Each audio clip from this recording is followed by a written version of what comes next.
What does the week of April 14th, 2025 hold in store for you? You'll have an opportunity to choose your own card from a 3-card spread. If you're expecting something heavy duty this week, something important coming up, you can choose up to 2 cards out of the 3 for your reading. Today, I will be using the Celtic Tarot published by Llewellyn. The book is by Christopher Hughes. The artwork is by Chris Down. This is a lovely deck. I will flip it open right quick for those of you who have not seen it. It comes in a magnetized lidded box. You can set it in a bookcase just like a book. It will not pop open. It's really awesome. The publisher who first started using that type of box, as far as I know, is Schiffer Books. They are the publisher of my own deck, the Egyptian Lenormand, available on Amazon if you're into Lenormand cards. Here's the book. It is a very heavy 6 by 9 inch book. All the pages are glossy with full color images of the cards from the deck. This is a wonderful, wonderful study book for those of you who like to take the book out and just focus on working with the book for a while to really get to know the cards. Fantastic. The cards themselves come borderless. They are on a very, unfortunately, light cardstock. So you do have to be careful not to ding them. But it's a very lovely deck, and as long as you're gentle with it, it should last you for years. What I've done a few times in my life is I've bought more than one copy of a deck that I really like. I have not gotten a second copy of the Celtic Tarot, but if you'll notice, there's a ding in the Empress, the Mother card right here. And there's a couple of others, and I'm not hard on my decks at all. As you'll see when I shuffle, I'm very easy on my decks. So it's kind of unfortunate. But here are examples of some images from the deck. And now what I'm going to do is I'm going to shuffle 3 times. You're going to get an overview of my table here, and you'll see your 3 cards face down. Choose card 1, 2, or 3, whatever you feel moved to. I will lay them on my table and allow you 5 seconds to make your choice. And remember, if you've got something big coming up this week, an event, an exam, job interview, what have you, choose 2 cards. Do not choose all 3. All right, so here we go for the weekly reading for April 14th, 2025. I already shuffled these cards thoroughly before I began recording. I usually shuffle a deck 7 times. I have to be careful with this deck, like I said, because it's kind of flimsy.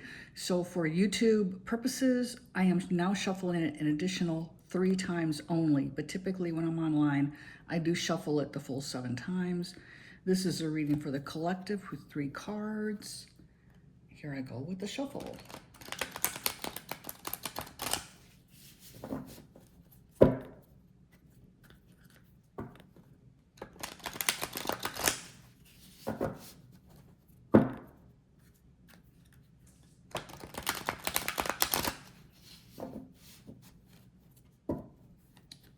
And then I cut the deck into thirds.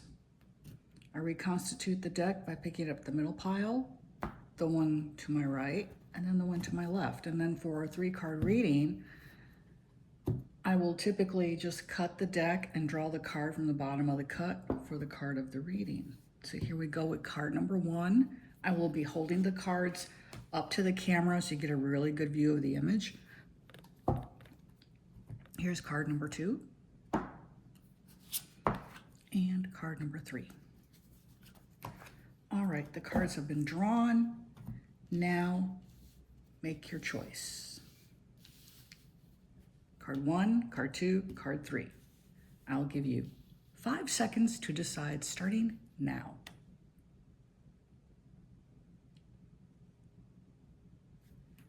All right, you should have chosen your card.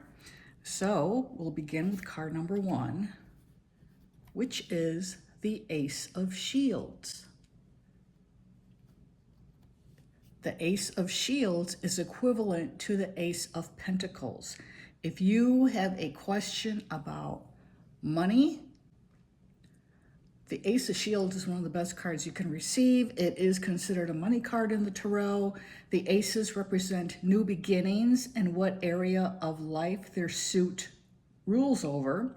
Pentacles rules over finances, therefore money, also job, career, material concerns, so like your home and your physical health and the family.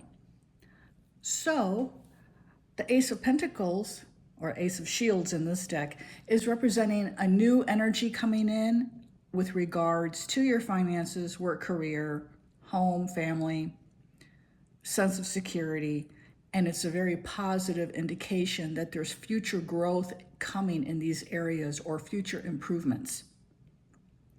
Now, we are just coming out of a Mercury retrograde period. Mercury went direct on April 7th.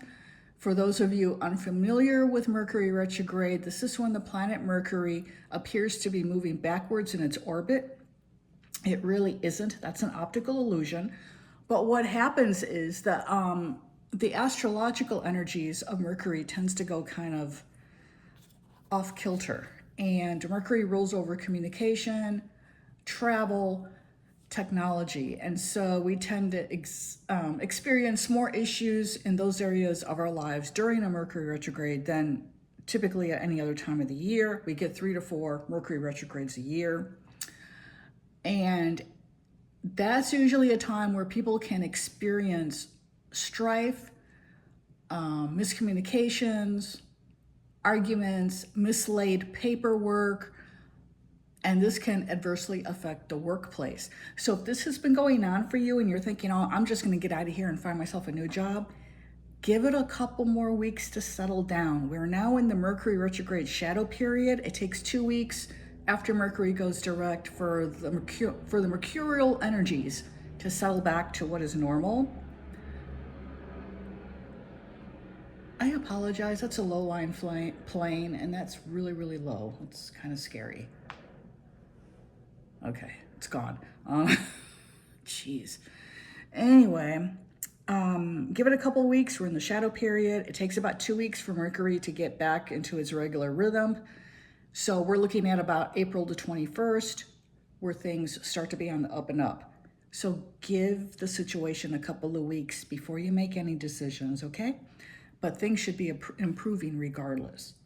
So that is the Ace of Shields for card number 1. And then we have card number 2, which is, it's the Ten of Swords. Swords represents conflict, obstacles, grief, and separation in the tarot. So, it's not an ideal card. Here you see a person laying face down on the ground with 10 swords stuck in their back, one of which is going through their head, and they're in a pool of blood. Doesn't take a genius to ascertain this is not a great card to get in a reading. Ten of Swords, all the tens in the tarot represent, oddly enough, a new beginning. They're the culmination of the energy of the suit, but also in numerology, when we get into the double-digit numbers, once you hit number 10, you add the 2 digits of the number together to get to the true spiritual meaning of that number. So 10 is 1 and 0, so 1 and 0 is 1. So this basically is almost like a new beginning. And what it's saying is that basically you've gone through the ringer here. You've been through hell and back regarding the situation you're asking about. And this card is saying you may feel you're at your lowest point right now, when in actuality, the page has turned and you're heading into a new phase. Okay? So you may be dealing with some grief right now, perhaps even something like a physical injury or a serious illness, or a final separation from someone. All these things, even though they're horrible, horrible things, and we think that we just cannot survive it, they happen, oddly enough, for our highest good. And I've been channeling Archangel Michael since 1996, and he is fond of saying, your largest obstacles are your greatest blessings. That's a direct quote. Michael will often say that when I'm having problems. And it's just a reminder, obstacles and hardship are the opportune time for us to grow. So that's what's going on here. Yes, it's an obstacle. Yes, it's a severe hardship. But you're also going to be going through a great deal of growth right now that's going to benefit you in the long run. So try to go with the flow. Don't swim against the current. You swim against the current, things will just get worse. Just know this too shall pass. That is the message of the Ten of Swords. And then we have card number 3, which is the Seven of Cauldrons, which in other decks, Cauldrons is the suit of cups. The cup suit governs our emotional well-being, our creativity, and relationships. And the Seven of Cauldrons, as it's called in this deck, or Seven of Cups, it represents an individual here who is shown in silhouette. There's the element of water that rules over the suit of cups. And you've got 7 cups up here, and then you see these 7 shadowy figures behind them. Cups, when they're upright in the tarot, represent being filled with the blessings that the universe has to offer us. And what's going on here is typically in other decks, you see all sorts of cool things being depicted as growing or coming out of these cups. Here we have a little rose at the end there. And they usually represent being faced with a number of choices, a number of alternatives. And you may not be sure which way to go. And so if you're having doubts about making a decision right now about something, calm yourself, take several deep cleansing breaths, and then ask your angels and your spirit guides for an answer.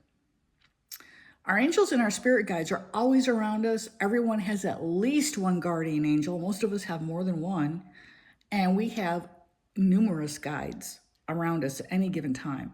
They're always there to help. The catch is they must be asked. They must have permission to step in to help.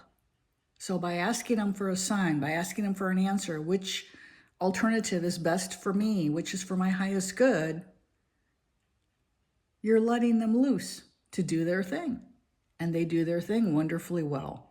So just ask them and then say, I thank you for your help. And I thank you in giving me clarity in this situation. And then leave it.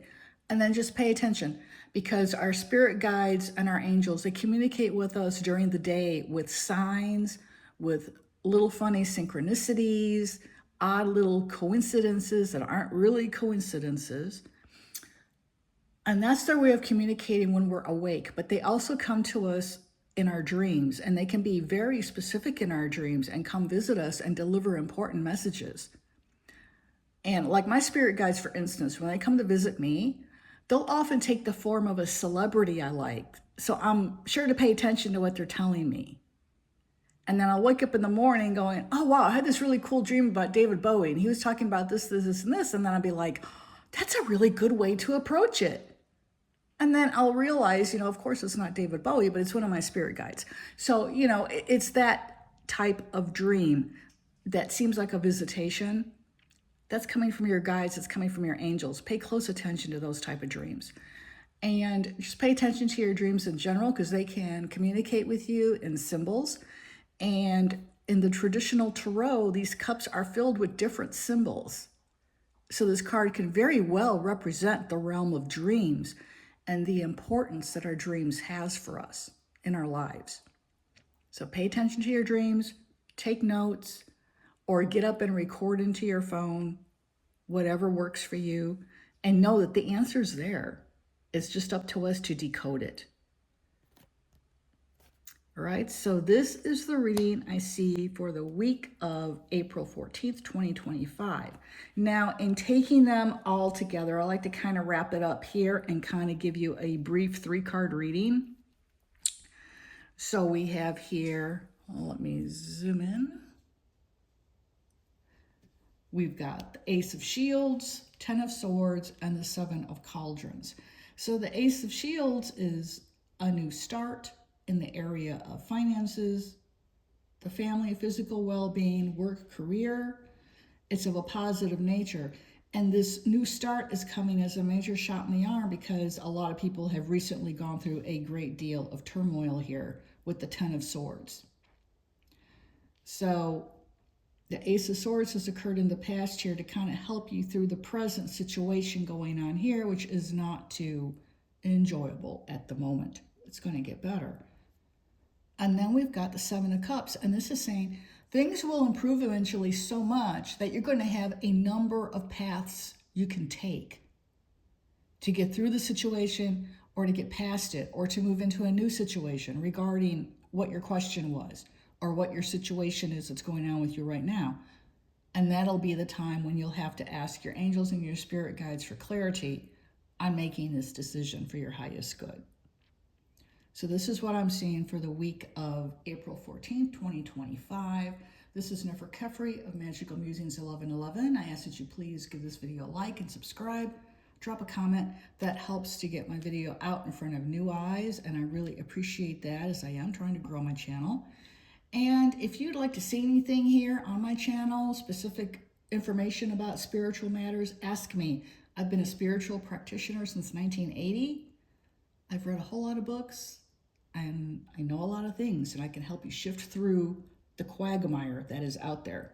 So thanks for watching, and I am wishing you all a very blessed day ahead.